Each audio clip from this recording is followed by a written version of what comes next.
avez raison Gaëlle, c'est un argument de poids qui permettait de faire classer le PV sans suite assez facilement et qui risque de passer à la trappe, du moins en ce qui concerne les cabines radars.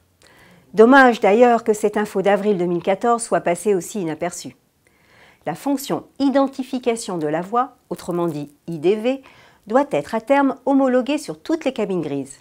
Prévue dès leur conception mais non mise en action, elle doit permettre effectivement de contrôler plusieurs fils de circulation.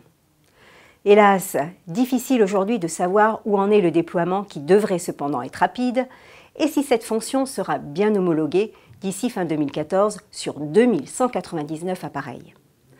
En attendant, pour l'automobiliste flashé, la seule façon d'avoir l'indication est de regarder le bandeau au bas et à droite de la photo. D'où l'intérêt, une fois de plus, de la réclamer. Si la fonction IDV est activée, la notification de la voie N, N étant le numéro de la voie 1, voie 2, sera indiquée. À défaut, vous lirez voie X. Vous l'aviez bien compris Gaëlle, la contestation basée sur ce seul argument est plus que risquée. La photoradar peut malgré tout vous sauver la mise si vous pensez que vous n'étiez pas au volant au moment de l'infraction et souhaitez échapper à la perte de points, voire à l'amende. Il est donc primordial de réclamer le cliché, ou plutôt les deux clichés.